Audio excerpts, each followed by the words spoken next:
సఖీ కార్యక్రమానికి తిరిగి స్వాగతం. ప్రతి పండక్కి మా అక్క చెల్లెళ్ళం అన్నదమ్ములమంతా ఎవరో ఒకరింట్లో తప్పకుండా కలుసుకుంటాం.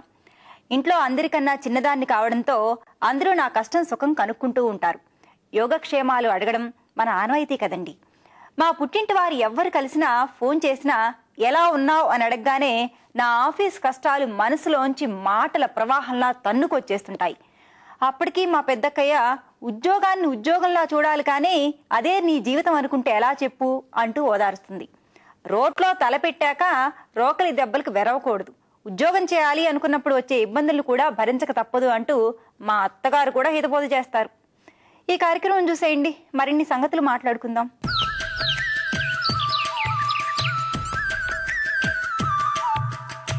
నమస్కారం. ఉద్యాన శోభ కార్యక్రమానికి స్వాగతం. సకులు, ఇవాళ ఉద్యాన శోభ కార్యక్రమంలో బోన్సాయి మొక్కలు అంటే ఏంటి, అసలు బోన్సాయి మొక్కల్ని ఎలా తయారు చేసుకోవచ్చు, ఇలాంటివన్నీ మనకి వివరించడానికి మనతో పాటు గార్డెనింగ్ ఎక్స్పర్ట్ లలిత శ్రీ గారు ఉన్నారు. మరి ఆవిడని అడిగి బోన్సాయి మొక్కల గురించి తెలుసుకుందాం. నమస్కారం మేడం. నమస్తే. ఇవాళ ఉద్యాన శోభ కార్యక్రమంలో మీరు ఎలాంటి మొక్కలు చూపించబోతున్నారు? ఈ రోజు సంజన మనం బాన్సైస్ గురించి తెలుసుకుందామండి. బాన్సాయి ఎలా తయారు చేయాలి, బాన్సైస్ అంటే ఏంటి, అసలు బాన్సైస్ మీద ఒక ఇంట్రడక్షన్ ఇచ్చుకుందాము. ఇప్పుడు అంతా బాన్సాయి క్రేజ్ ఉంది కదా, సో అసలు ఈ బాన్సాయి అంటే ఏంటి మ్యామ్? బాన్సాయి అనగానే మరుగుజ్జు వృక్షాలు అనేది ఉంటుంది సంజన. బాన్సాయి అంటే ఇట్స్ ఒక జపనీస్ వర్డ్ అనమాట. బాన్ అంటే ఒక షాలో పాట్, ఇట్లా లోతు లేని పాట్ అనమాట. మనం మామూలు ట్రేస్ అంటాం కూడా, సెరమిక్ ట్రేస్ అనమాట. బాన్సాయి ట్రేస్ అని కూడా అనొచ్చు, సెరమిక్ ట్రేస్ అని కూడా అనొచ్చు అనమాట. సాయ్ అంటే ఒక ట్రీ లైక్ ప్లాంట్, అంటే ఒక వృక్షం లాంటి చెట్టుని మనం ఒక ట్రేలో పెట్టుకోవటాన్ని బాన్సాయి అంటాం. ఆ చెట్టు ఆ ట్రేలో చెట్టులాగా ఉండాలి. మామూలు కొమ్మని మనం ట్రేలో పెట్టుకుంటే దాన్ని మనం బాన్సాయి అన్నాం. అసలు ఈ బాన్సాయిని ఎలా తయారు చేస్తారు? బాన్సాయి మామూలు చాలా మంది అనుకుంటుంటారు అదేదో అంటే ఒక ఇంజక్షన్లు ఇచ్చో ఒక మందు ఇచ్చో దాన్ని పొట్టిగా ఇట్లా షార్ట్గా ఉంచుతామని. కాదండి, ఇది మామూలు చెట్లు, మామూలు ఒక నర్సరీలోకి వెళ్ళి వృక్షాలుగా తయారు చేసుకునే మర్రి చెట్టు కానీ, జువి చెట్టు కానీ, మేడి చెట్టు కానీ, అలాంటి చెట్లు ఏదైనా మామూలు చెట్లు తెచ్చుకొని దాన్ని ఒక వైరింగ్ చేసి ఒక ట్రేలో పెట్టుకొని ముందు ఒక కుంపట్లో, మనం దాన్ని గ్రోత్ పాట్ కూడా అంటామండి, ఒక కుంపట్లో పెంచి గుప్పటంత థిక్నెస్ అంటే ఆ మొదలు కొంచెం లావైనాక ఆ వృక్షం లాంటి ఆకారం వచ్చినాక మనం ఇలా ట్రేలోకి తీసుకొస్తాం అన్నమాట. అంటే ఎన్ని టైప్స్ ఉండొచ్చు మ్యామ్ ఈ బాన్సాయిలో? బాన్సాయిలో అంటే బేసిక్గా మనకి 6 స్టైల్స్ ఉన్నాయి సజ్జన. ఫస్ట్ది ఏంటంటే ఫార్మల్ అప్రైట్ స్టైల్, సెకండ్ది informal upright style, third broom style, slanting style, twin trunk style and cascade style. Okay, ఇప్పుడు మీరు అన్నారు కదా నర్సరీ నుంచి ప్లాంట్స్ తెచ్చుకోవాలని, అలా ఒక నర్సరీకి వెళ్ళంగానే మనం ఒక బాన్సాయి ప్లాంట్ని ఎలా సెలెక్ట్ చేసుకుంటాం? బాన్సాయి అంటేనే ఒక 100 years, ఒక 100 సంవత్సరాలు బతికే వృక్షాలనే మనం బాన్సాయిగా చేసుకుంటాం. చిన్నవి అంటే 10 years బతికేవి, 5 years బతికేవి, 20 years బతికేవి, అలాంటి వాటితో చేసుకోకుండా వృక్షాలనే. వృక్షం అనగానే మనకు ఒక చింత చెట్టు, ఒక మామిడి చెట్టు, ఒక మర్రి చెట్టు, ఒక జువి చెట్టు ఇలా అనిపిస్తుంది. మనం రోజెస్ కానీ ఇవన్నీ క్రోటిన్స్ కిందకు వస్తాయి అన్నమాట.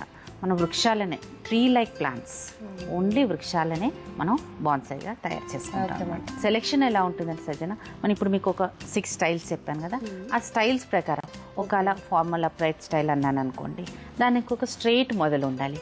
అలాంటి చెట్టు వెతుక్కోవాలన్నమాట. లేతగా ఉన్నప్పుడే మనకు కావాల్సిన డిజైన్ చేసుకోవచ్చు. కాబట్టి సన్నగా అంటే వేలంత థిక్నెస్, మన ఫింగర్ థిక్నెస్ ఉన్న చెట్లని తెచ్చుకొని దానికి ఒక వైరింగ్ చేసి ఒక షేప్ తెచ్చుకొని, ఎలాంటి షేప్ లో కావాలంటే అలా వైరింగ్ చేసుకోవచ్చు.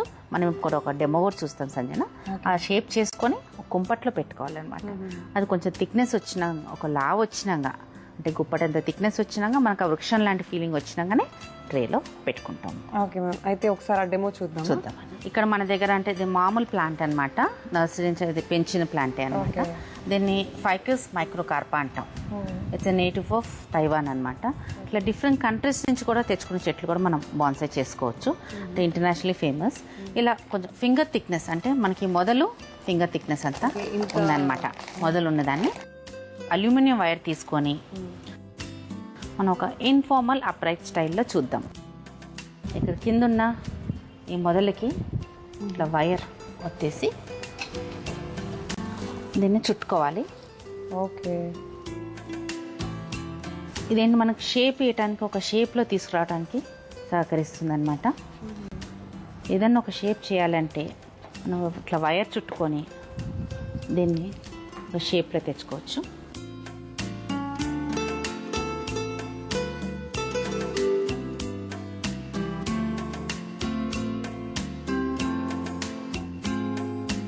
ఇప్పుడు మనం ఇలా వైరింగ్ చేసి ఆ మొక్కను అంతలా ఉంచుతున్నాం కదా మేడం, సో మొక్కలు ఏం ఇరిగిపోవడం అలా ఏం జరగదా? ఇరిగిపోదండి, ఎందుకంటే ఈ వైర్ దానికి సపోర్ట్గా ఉందన్నమాట.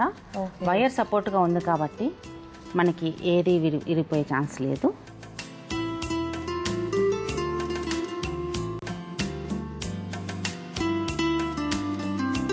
ఒక స్ట్రైట్ ట్రంక్ లైన్ ఇలా ఉంచుకొని ఇలా షేప్ చేస్తుంటాం అనమాట. దీన్ని మళ్ళీ వైరింగ్ అంటే వైర్ బట్టి బ్రాంచ్ బట్టి మనం వైర్ యూస్ చేస్తుంటామండి. ఎంత థిక్నెస్ బ్రాంచ్ ఉంటే అంత థిక్నెస్ వైర్ తీసుకుంటాం అనమాట. ఓకే, ఈ వైరింగ్ లో కూడా మనకి డిఫరెన్స్ ఉంటుంది. అవునండి, డిఫరెంట్ గేజెస్ కూడా ఉంటాయి వైర్. మనం ఎంతైతే లా ఉందో దాని తగ్గట్టు వైర్ తీసుకుంటానండి. ఇలా మామూలుగా చుట్టుకోవటం అనమాట. ఆ షేప్ ఒకటి మనకి దొరికిందాక, అంటే ఒక ఫస్ట్ బ్రాంచ్ అని ఒక సెకండ్ బ్రాంచ్ అని మనం తీసుకుంటూ ఉంటాం ఈ షేప్ ప్రకారంగా. మీకు ఒకసారి వైరింగ్ చేసేసి నేను ఏది ఫస్ట్ బ్రాంచో ఏది సెకండ్ బ్రాంచో మీకు ఎక్స్ప్లెయిన్ చేస్తాను. ఎప్పుడైనా కొమ్మకు మొదలెట్టేటప్పుడు బ్రాంచ్ అంటే మొదల దగ్గర నుంచి మొదలెడతాం అనమాట వైరింగ్. ఆ కొమ్మకి వేస్తే మనకి కరెక్ట్ ఉండదు. ఇక్కడ నుంచి మొదలుపెట్టి మొత్తం అప్పుడు మనకి ఎక్కడ కావాలంటే అక్కడ మనం ఇప్పుడు చూస్తున్నారు కదా మీరు. ఇప్పుడు మనం ఇదంతా వైరింగ్ చేసుకుని మొక్కను అరేంజ్ చేసుకున్నాం కదా, ఇది పెరుగుతున్న కొద్దీ అదే షేప్ లో పెరుగుతుంది. అవునండి, ఇప్పుడు చూస్తున్నాం చూడండి. ఇది ఒక ఇన్ఫార్మల్ అప్రైట్ స్టైల్. మనం మెయిన్ ట్రంక్ లైన్ని ఇలా ఉంచుకున్నామండి. ఈ స్టైల్ ప్రకారం ఎక్కడైతే మనకు బెండ్ వస్తుందో, ఈ కొమ్మ ఇక్కడ బెండ్ ఉంది కదా, ఇక్కడ ఒక బ్రాంచ్ ఉండాలి. ఇది ఫస్ట్ బ్రాంచ్ అంటాం, ఇది సెకండ్ బ్రాంచ్ అంటాం, ఇది బ్యాక్ బ్రాంచ్. అంటే according to the style second branch అయినాక ఇక్కడ బ్యాక్ అంటే వెనకాలకు ఒక బ్రాంచ్ ఉండాలి. ఇది థర్డ్ బ్రాంచ్ అండి, ఇది ఎపెక్స్ అంటాం అనమాట. ఇక్కడ వచ్చేదాన్ని దీన్ని ఇలా షేప్ చేసుకొని ఉంచుకోవాలి. ఇట్లనే ఒక పాట్లో ఉంచుకొని, లేదా ఇంకో పాట్లో కూడా మన పెద్ద గ్రోత్ పాట్లో అంటే కుంపట్లో పెట్టుకొని ఈ వైర్ ఒక 2 నెలల తర్వాత తీసేసేయాలి. 2 నెలలలో మనకు కావాల్సిన షేప్ వస్తుంది. అది తర్వాత ఒక వైర్ తీసేసి ఇలానే కుంపట్లో పెట్టుకోవాలి. ఇంకొంచెం ఎక్కువ గ్రోత్ కావాలి, ఇక్కడ మొదల దగ్గర మనకు కొంచెం లావు కావాలి, ఒక 3 ఫింగర్ థిక్నెస్ కావాలి మొదలు అంటే ఒక పెద్ద కుంపట్లో మార్చుకొని ఇలా ఈ షేప్లోనే పెంచుకొని ఒక 2 సంవత్సరాల తర్వాత ఒక ట్రేలో పెట్టుకోవచ్చు అండి. అంటే బాన్సై ట్రేలో మనం ఇమీడియట్గా పెట్టుకోమన్నమాట. అదొక షేప్ వచ్చినాక మనం సాటిస్ఫై అయినాక ఆ ట్రీ ఆకారం ఉంది, ఆ వృక్షంలాగా కనపడుతుంది అనిపించినప్పుడే మనం ఒక బాన్సై ట్రేలో పెడతాం అనమాట. ఆ ట్రేలోకి వచ్చేసినాక ఎలా ఉంటుందో చూపిస్తాను మీకు. ఓకే, ఇట్లా మనకు ఫినిష్డ్ ప్రోడక్ట్ ఇట్లా కనపడుతుంది సంజన, ఇలా అనిపిస్తుంది అనమాట. ఇది ఒక 8 year old బాన్సై అనమాట. దీన్ని ఒక జేడ్ అంటారు. దీనికి మనం రెగ్యులర్గా వాటరింగ్ పోసి ఎండలో పెట్టుకోవాలి. Bonsais are not indoor plants అనమాట. రెగ్యులర్గా ఎండలో పెట్టుకొని రెగ్యులర్గా డైలీ వన్స్ వాటరింగ్ చేయాలి. ఇప్పుడు దీని రూట్స్ చూస్తుంటే చాలా థిక్ గా ఉన్నాయి కదా, అంటే ఇలాంటి కుండీ కన్నా పెద్ద కుండీలో పెట్టి రూట్స్ థిక్ అయినంత వరకు ఆగి తర్వాత ఇలా ట్రేలో పెట్టుకున్నాం. ఓకే మ్యామ్, బోన్సాయి మొక్కలు అసలు ఎలా తయారు చేసుకోవాలి, ప్లాంట్స్ ఎలా సెలెక్ట్ చేసుకోవాలి, ఆ తర్వాత ఈ వైరింగ్ ఇదంతా ఎలా చేయాలి, ఇవన్నీ మా సకులకు చాలా చక్కగా వివరించారు. ధన్యవాదాలు. Thank you.